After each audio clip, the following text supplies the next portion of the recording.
हाँ जी, नमस्कार मेरे प्यारे साथियों, स्वागत है आपके प्यारे से चैनल जीएलएस स्टडीज में। तो जैसे कि हम हिस्ट्री का फर्स्ट चैप्टर पढ़ रहे थे और पार्ट 1 हमने कंप्लीट कर चुका था। और पार्ट 1 हम कहां तक पढ़े थे? तो पार्ट 1 हम वियना सम्मेलन तक पढ़े थे, ठीक है। अब इसके बाद हम क्या देखने वाले, नेक्स्ट टॉपिक आपका आएगा 1830 की क्रांति, 1848 की क्रांति। तो उसको भी धमाकेदार तरीके से सीखेंगे, ठीक है। और आपको केवल वीडियो में क्या करना है, फोकस करना है, कॉपी कलम अलग कर लीजिए। अगर नोट करना होगा हम आपको नोट करने के लिए बताएंगे, उस समय आप उस समय नोट कर लीजिएगा, ठीक है। तो चलिए वीडियो को बिना देरी किए और बिना लंबा किए हुए स्टार्ट करते हैं। हम लोगों ने कहां तक पढ़ा था? वियना सम्मेलन। तो चलिए नेक्स्ट क्लास का थोड़ा रिवीजन मार लेते हैं, ठीक है। नेक्स्ट क्लास का जितना भी है उसमें रिवीजन मार लेते हैं। तो आपसे अगर पूछे कि यूरोप क्या है, तो यूरोप एक महादेश है। महादेश, कुल महादेशों की संख्या कितनी है? कुल महादेशों की संख्या 7 है। सबसे बड़ा महादेश कौन सा है? तो एशिया महादेश है, जिसमें हम लोग रहते हैं। और सबसे छोटा पूछा जाता है ऑस्ट्रेलिया, ठीक है। आपको क्विक रिवीजन मार देता है, ठीक है। अगर आप वीडियो नहीं देखे होंगे तो जाके देख लीजिए,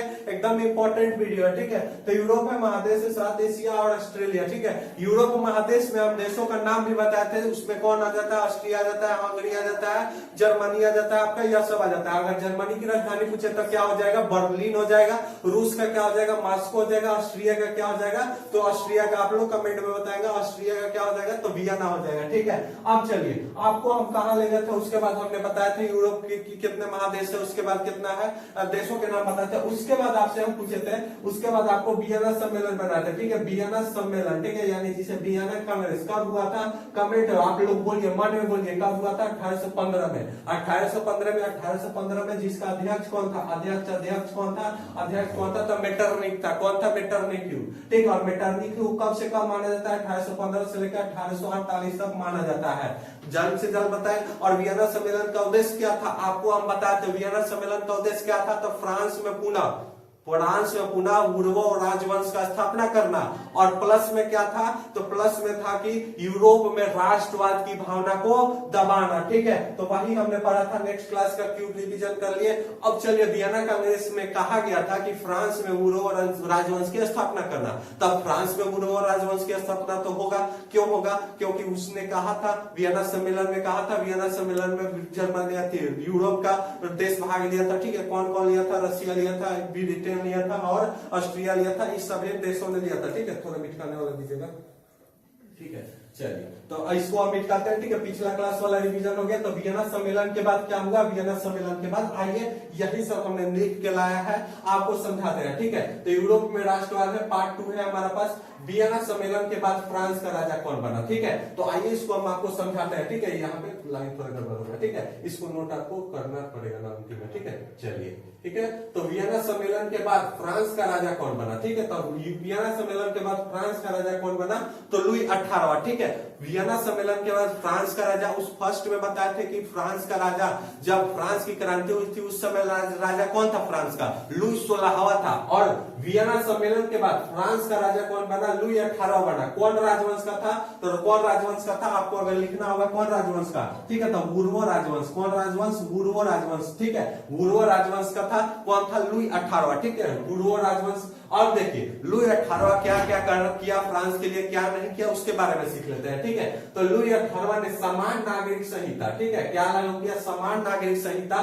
समान नागरिक संहिता मतलब सभी को सामाजिक आर्थिक रूप से सभी को, मतलब किसी के साथ भेदभाव नहीं करेगा, सबको समान अधिकार दिया जाएगा, ठीक है। उसी को बोला जाता है समान नागरिक संहिता, उसी को संवैधानिक उपचार, मतलब संविधान की नजर में हरेक व्यक्ति, ठीक है, हर एक व्यक्ति संविधान के नजर में, यानी उन्होंने फ्रांस के लिए पर्सनल संविधान बताया, ठीक है। उन्होंने कहा कि संवैधानिक उपचार लागू किए, समान नागरिक संहिता, ठीक है, लुई 18वां ने। तो ठीक है, तो उसके बाद देखिए क्या हुआ, जब लुई 18वां ने अच्छा काम करने लगा जनता के लिए, तो जनता में राष्ट्रवाद की भावना उजागी, ठीक है। तो इसको देखकर मेटरनिक घबरा गया। ऑस्ट्रिया का चांसलर कौन था? मेटरनिक था, यानी ऑस्ट्रिया का प्रधानमंत्री। तो उसको देख के घबरा गया और घबरा के बोला कि लुई 18वां अगर रहा शासन में, लुई 18वां रहा शासन में, तो फ्रांस में पुनः राष्ट्रवाद की भावना उठ जाएगी। अगर फ्रांस में पुनः राष्ट्रवाद की भावना उठ गया तो फिर यूरोप में भी राष्ट्रवाद की भावना उठ जाएगी। तो इस कारण उन्होंने कहा कि लुई 18वां को हटा दिया और लुई 18वां का हटाकर उसका सेकंड राजा वहां का कौन बना है? चार्ल्स दसम। ध्यान रखिएगा, लुई 18वां के बाद वहां का राजा कौन बना था? चार्ल्स दसम। यह हम आपको अंतिम में बताएंगे, या किस क्रांति के बारे में आपको हम पढ़ा रहे हैं, ठीक है। तो सेकेंड राजा कौन बना? तो चार्ल्स दसम बना। ठीक है, कौन बना? चार्ल्स दसम। ठीक है, चार्ल्स दसम क्या था, इसका क्या नीति थी, क्या नीति नहीं थी, इसके बारे में समझते थे। ठीक है, तो चार्ल्स दसम क्या था? प्रतिक्रियावादी व्यक्ति था। ठीक है, कैसा व्यक्ति था? प्रतिक्रियावादी। प्रतिक्रियावादी व्यक्ति उसे कहते हैं जो आप पर क्या करे, प्रतिक्रिया करे, आपको दबाने की कोशिश करे, राष्ट्रवाद की भावना को ना उजागर करने, आपको सामाजिक आर्थिक रूप से कोई भी सहायता ना दे, उसे बोलते हैं प्रतिक्रियावादी। और निरंकुश था, मतलब लोगों पर क्या करता था? वह अंकुश लगाता था, लोगों को मारता था और उसको अपना शासन में अधिक, मतलब कि अपने शासन में उच्च जाति वाले लोगों को क्या करता था? ज्यादा सहायता प्रदान करता था और नीचे वाला पर क्या करता था? अत्याचार करता था। ठीक है, निरंकुश मतलब। अब देखिए उसका उद्देश्य क्या था? तो उद्देश्य था राष्ट्रवाद की भावना को दबाना, मतलब राष्ट्रवाद की भावना को पूरा दबाना। और राष्ट्रवाद की डिफिनीशन हमने फर्स्ट लेक्चर में बताया था, उसको पूरा डिटेल में जाके बताया था। अगर आपने नहीं देखा है तो जाके देखिए, डिस्क्रिप्शन में लिंक है पार्ट 1 का। ठीक है, पार्ट 1 का, उसमें आपको राष्ट्रवाद का डिफिनीशन है, यूरोप क्या है क्या नहीं है, जैसे हमने क्विक रिवीजन किया इस साइड, उस तरह से आपको वहां पे जाइए। हर एक क्लास में स्टार्ट होने के पहले पिछला क्लास वाला का हम रिवीजन करवाते हैं, आपको मालूम होना चाहिए। ठीक है, चार्ल्स दसम। ठीक है, तो चार्ल्स दसम, ठीक है, चार्ल्स दसम राजा बना तो चांसलर तो होना चाहिए ना, चांसलर यानी प्रधानमंत्री। ठीक है, प्रधानमंत्री होना चाहिए। ठीक है, जैसे हमारे देश के राष्ट्रपति हैं और उसके नीचे क्या प्रधानमंत्री है, उसी तरह चांसलर आपका राजा, इसको मान लीजिए राष्ट्रपति है, राजा क्या हो गया? राष्ट्रपति, तो उसका प्रधानमंत्री वो भी करेगा। तो चांसलर कौन बनाया? चांसलर किसे नियुक्त किया? तो पॉलीगनेट। ठीक है, तो देखिए पॉलीगनेट। ठीक है, पॉलीगनेट क्या था? तो पॉलीगनेट को किसने चांसलर नियुक्त किया? तो चार्ल्स दसम ने। किसने नियुक्त किया था? चार्ल्स दसम। बोलिएगा, चार्ल्स दसम। और चार्ल्स दसम के पहले राजा कौन था? तो लुई 18। लास्ट में आपको रिवीजन कराएंगे, एकदम दिमाग में जाएगा। ठीक है, तो देखिए यहां से आपका पॉलीगनेट बन गया। अब पॉलीगनेट के बारे में जान लेते हैं, यह कैसा व्यक्ति था, इसका आचरण कैसा था, इसका व्यवहार कैसा था, लोगों के प्रति कैसा सोच रखता था, इसके बारे में देखते हैं। ठीक है, तो इन्होंने क्या था? तो ये भी क्या था? इससे ज्यादा प्रतिक्रियावादी था। इससे क्या था? ज्यादा था, मतलब इससे ज्यादा लोगों पर अत्याचार करता था। और क्या करता था? इसने क्या किया था? समान नागरिक संहिता। समान नागरिक संहिता जो किसने लागू किया था? ध्यान पड़िए, किसने लागू किया था? लुई 18वां ने लागू किया था। किसने लागू किया था? लुई 18वां ने। उसको क्या कर दिया? हटा दिया। ठीक है, यहाँ पे क्रॉस का अर्थ क्या है? हटा दिया। हटा के उसने क्या किया? शक्तिशाली अभिजात वर्ग। शक्तिशाली अभिजात वर्ग मतलब क्या होता है? उसने अपने साथ उच्च कास्ट वाले लोगों, बुद्धिजीवों को रखना, बुद्धिजीवी नहीं कर सकते, उसको क्या करेंगे? पैसा वाले लोगों, पूंजीवादी लोगों को रखना पसंद किया। क्या किया? उसने पूंजीवादी लोगों को अपने साथ रखना पसंद किया। और क्या किया? पूंजीवाद को रखना पसंद किया और नीचे कास्ट वाले लोगों को वो अपने साथ नहीं रखना पसंद किया, उसको कम अधिकार दिया और पूंजीवादी लोगों को ज्यादा अधिकार दिया, क्योंकि समान नागरिक संहिता उसने हटा दिया, उसने हटा दिया। ठीक है, अब देखिए, जब इतना अत्याचार किसी, आपको मान के चले फॉर एग्जाम्पल आप पर कोई बहुत ज्यादा अत्याचार कर रहा है। ठीक है, बहुत अत्याचार कर रहा है, आपको मतलब कि पढ़ रहे हैं तो उसको डिस्टर्ब कर रहा है, फिर आपको खेल रहे हैं तो आपको डिस्टर्ब कर रहा है, तो ज्यादा अत्याचार कर रहा है तो उस पर आप करिएगा ना, अपना एक्शन लीजिएगा ना।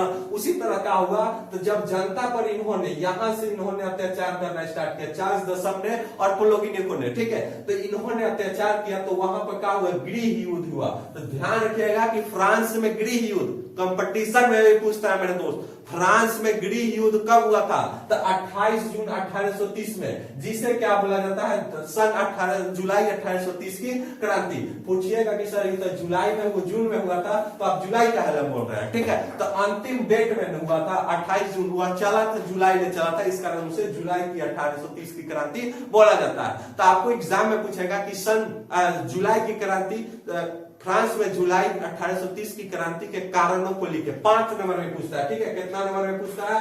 5 नंबर में। तो इस तरह से लिखिएगा कि वियना सम्मेलन के बाद फ्रांस में पुनः उर्वर राजवंश की स्थापना हुई। एकदम स्टेप वाइज लिखिए, इसी तरह से लिखिए, सन 1815 ईस्वी में वियना सम्मेलन के बाद फ्रांस में पुनः उर्वर राजवंश की स्थापना। कौन राजवंश? बोलिएगा, मुंह से बोलिएगा, जवान मुंह बंद मत रखिए। ठीक है, उर्वर राजवंश की स्थापना हुई। उर्वर राजवंश की स्थापना हुई, जिसका पहला शासक जो उर्वर राजवंश की स्थापना हुई, उसके बाद मेटरनिक ने फ्रांस का राजा किसे चुना? लुई 18वां को चुना। किसे चुना? लुई 18वां को। लुई 18वां ने समान नागरिक संहिता लागू किया और संवैधानिक उपचार जारी किया। ठीक है, क्या जारी किया? समान नागरिक संहिता। क्या लिखा?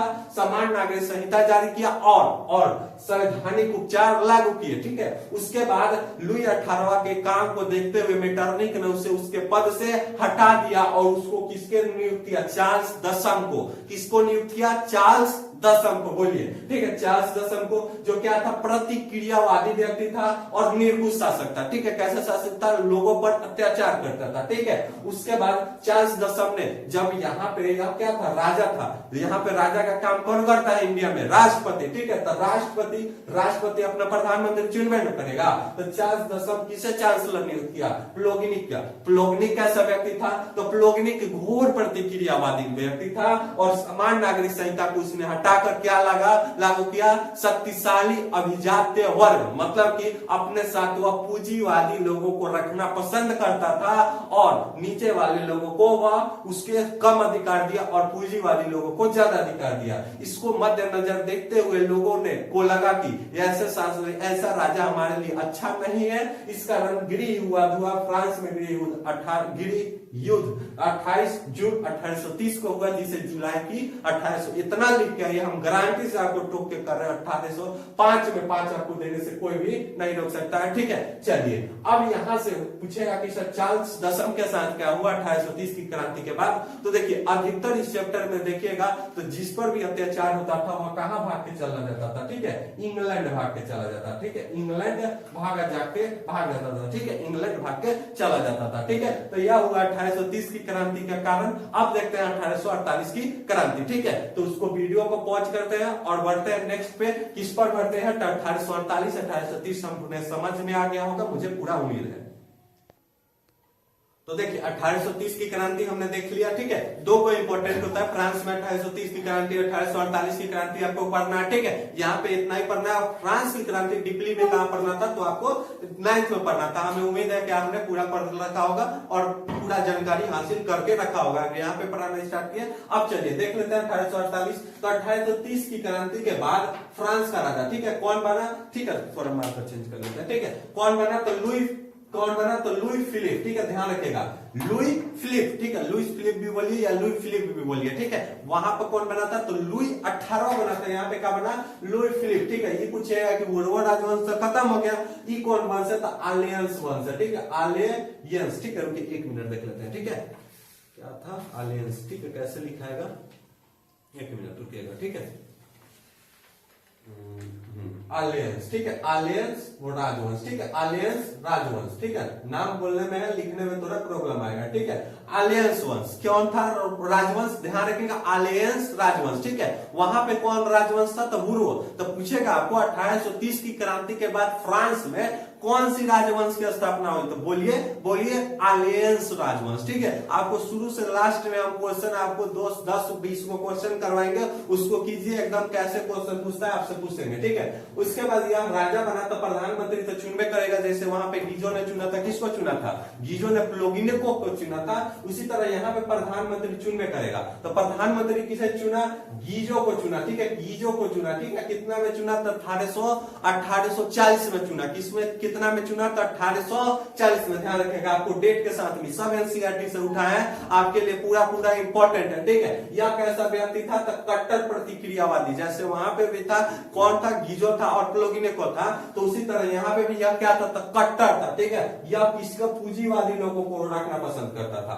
तब पूछिएगा कि सर लुई फिलिप वही काम कर रहा है जब वह करता था, जॉन कौन करता था? लुई चार्ल्स दशम करता था और प्लोगिनेक। तो इसको कैसे जानता रखेगा? ठीक है, तो लुई फिलिप मतलब कि क्या होता है? किसी के एथी में आ जाना। ठीक है, मतलब कि अपना एथी खोल देना, उसके बाद किया था। ठीक है, लुई फिलिप है छोटे स्तर के लोगों को बहुत सहायता करता था। ठीक है, निम्न स्तर को लोगों को बहुत सहायता करता था। इस कारण पूंजीवादी लोगों को घाटा होता था। तो पूंजीवादी लोगों ने सोचा कि यह रहेगा, तो वह क्या किया? पूंजीवादी लोगों को खुश करने के लिए लुई फिलिप ने गीजो को 1840 ईस्वी में क्या चुना? प्रधानमंत्री बस में आकर। ठीक है, मतलब कि वो एक ट्रस्ट में आके उन्होंने चुना था गीजो को। तो यह क्या था? प्रतिक्रियावादी और पूंजी वाले लोगों को अपने साथ रखना पसंद करता था। तो यह क्या हुआ, तो यहाँ पे भी तो यह प्रतिक्रियावादी दिखाने लगा, तो जनता खुश रहेगा नहीं रहेगा, जनता हमेशा खुश नहीं रहा, जब वहां पे कुलगिनकों के साथ खुश रहा तो नहीं रहा, तो इस कारण उसने कहा कि इसको भगाने के लिए सबने भूख हड़ताल कर दिया। ठीक है, सभी जनता ने क्या कर दिया, भूख हड़ताल कर दिया। तो उसको क्या हुआ, भूख हड़ताल जिसमें बहुत लोग मारे जा रहे थे, ठीक है, तो उसको रोकने के लिए थियासस नामक व्यक्ति ने, किसने, थियासस नामक व्यक्ति ने 1848 में 22 फरवरी 1848 में क्या किया, विशाल भोज का आयोजन किया। मतलब कि पहले लोगों को खिलाया, क्या किया, लोगों को खिलाया, उसके बाद हड़ताल पर ले गया। ठीक है, भूख में हड़ताल होगा नहीं होगा। ठीक है, तो यहाँ क्या हुआ, तो विशाल भोज का पहले आयोजन किया। ठीक है, उसके बाद क्या किया, किसने आयोजन किया, तो थियासस ने आयोजन किया। कब किया, तो 22 फरवरी 1848 को किया। ठीक है, कब किया, तो 22 फरवरी 1848 को किया। तो उसके बाद क्या हुआ, उसके बाद फ्रांस की क्या हुआ, तो ईस्वी वंश की क्या हुआ, समाप्ति हुई, अलियंस राजवंश। तो उसके बाद पूछेगा कि लुई फिलिप का क्या हुआ सर। ठीक है, तो लुई फिलिप भाग कर कहा गया, इंग्लैंड गया। ठीक है, इंग्लैंड भाग के चला गया। कब भाग के गया, तो 24 फरवरी को भाग गया। ठीक है, कब भाग गया, तो 24 फरवरी 1848 को भाग के कहां भागा, इंग्लैंड भागा। जिस तरह से वहां पर कौन भागा था, तो वहां पर चार्ल्स कौन भागा था, सॉरी वहां पे कौन भागा था, चार्ल्स दसम भागा था। उसी तरह यहाँ पे भी भाग के कहां भाग गया, तो कहां भाग गया, तो इंग्लैंड भाग गया। ठीक है, तो लुई फिलिप, तो आइए खाली आपको रिवीजन करवा देते हैं। ठीक है, शुरू से लेकर आपको क्वेश्चन पूछते हैं, आपको बताते चल रहा है। ठीक है, तो यहाँ तक आपको समझ में आएगा, उम्मीद है कि आपको पूरा समझ में आएगा। खाली अपने से लिखने का कोशिश कीजिएगा, रिपीट वीडियो भी देख लीजिएगा। ठीक है, तो आपसे हम क्वेश्चन पूछते हैं शुरू से, हमें बताइएगा वियना सम्मेलन कब हुआ था, स्पीड में करेंगे। ठीक है, वियना सम्मेलन कब हुआ था, कमेंट बॉक्स में लिखना चाहिए, आपको बताना है कब हुआ था। 1815 में। इसका अध्यक्ष कौन था, कमेंट बॉक्स में आना चाहिए। ठीक है, अध्यक्ष कौन था, तो मेटरनिक था। मेटरनिक था, क्या था, मेटरनिक, मेटरनिक। ठीक है, मेटरनिक था। यह कहां का चांसलर था, ऑस्ट्रिया का चांसलर था। कहां का, ऑस्ट्रिया का। ऑस्ट्रिया की राजधानी, ऑस्ट्रिया का राजधानी जल्द से बताएंगे, ऑस्ट्रिया की राजधानी वियना, ऑस्ट्रिया की राजधानी वियना। ठीक है, ऑस्ट्रिया की राजधानी वियना। ठीक है, तो मेटरनिक हो गया। मेटरनिक में क्या चाहता था, ठीक है, इसका उद्देश्य क्या था, तो इसका उद्देश्य था वियना सम्मेलन का फ्रांस में पुनः बुर्गो राजवंश की स्थापना। तो बुर्गो राज की स्थापना किया। ठीक है, कौन राजवंश का पुनः स्थापना हुआ, तो बुर्गो राजवंश का पुनः स्थापना हुआ। कब हुआ, ठीक है, बुर्गो राजवंश की स्थापना हुआ। इसका पहला राजा किसने नियुक्त किया, तो लुई 18वां का।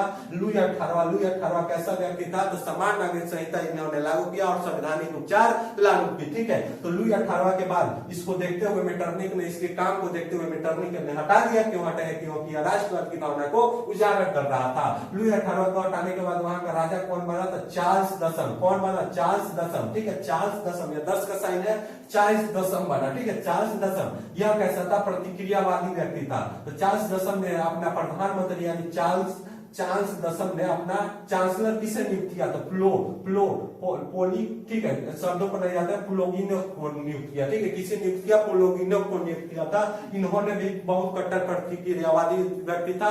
तो इसको देखते हुए लोगों ने हड़ताल किया।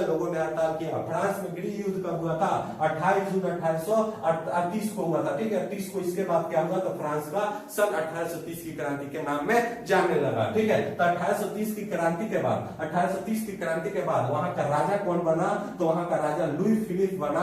किस राजवंश का था, कमेंट बॉक्स में बताएंगे, तो अलियंस राजवंश का था। ठीक है, अलियंस राजवंश का था। ठीक है, इन्होंने पूंजीवादियों लोगों को खुश करने के लिए किसे प्रधानमंत्री नियुक्त किया, तो गीजो को। कब किया, 1840 में। एकदम रट जाना है आपको, एकदम रटना नहीं है, समझ के आपको रट जाना है, वही कह रहा है। ठीक है, तो गीजो को नियुक्त किया। गीजो क्या था, प्रतिक्रियावादी व्यक्ति था। इसको रोकने के लिए सभी क्या हुए, भूख हड़ताल में बैठे। तो लोगों को खिलाने के लिए इन्होंने क्या किया, किसने, तो थियासस ने विशाल भोज का आयोजन कब किया, तो 22 फरवरी कितना को, 1848 का विशाल भोज का आयोजन किया। ठीक है, उसके बाद विशाल भोज के आयोजन के बाद हड़ताल हुआ। उसके बाद 24 फरवरी को भाग कर कहा भाग गया लुई फिलिप, तो कहां भाग के चला गया, तो इंग्लैंड भाग के चला गया। मेनली यही वीडियो था। हमें उम्मीद है कि आपको पूरा एकदम हमको दिल से लग रहा होगा कि आपको 100% समझ में आया होगा।